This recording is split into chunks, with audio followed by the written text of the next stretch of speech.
Welcome to the weekly update. I'm Adam Grocke from Johnston Grocke. Today we'll focus on the scrutiny that's been put on investors, mainly residential property investors, from APRA, who's the governing body from the banks. Now this all started a few months ago when the Reserve Bank was concerned with the eastern seaboard inflation in house prices, Sydney and Melbourne in particular. What they did was they thought, okay, with all the information they've got, the portion of investors that are buying property is too high. They've then put restrictions and constraints on investors. They include servicing limitations for affordability and buying more investment properties.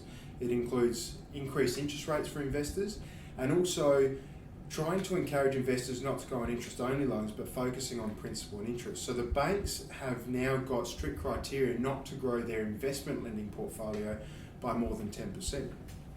Now, some information that's come out just recently over the last couple of days is that the Reserve Bank has come out and said that there was $50 billion worth of loans that may have actually been counted as investor loans, which isn't necessarily correct. Now, the interesting thing here is that the government's moved very quickly to put restrictions in place on investors, but the information that they've been provided from the banks, when the banks categorise their loans, if it's an owner-occupied loan or an investor loan, that information fed to the Reserve Bank hasn't been accurate enough. Now, the interesting thing is that then that's led on to policy changes, which has obviously slowed down the property market from an investor point of view.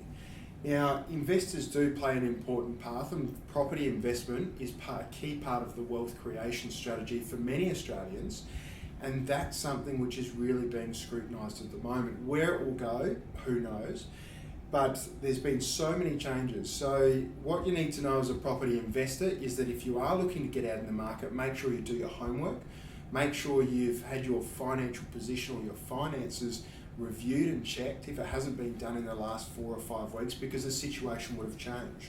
It's going to be a lot tougher, and there's going to be a lot more scrutiny around property investors that are going to go out there and want to buy an investment property. By all means, if you've got any questions, let us know. I'm Adam Grocke from Johnston Grocke. Have a great day.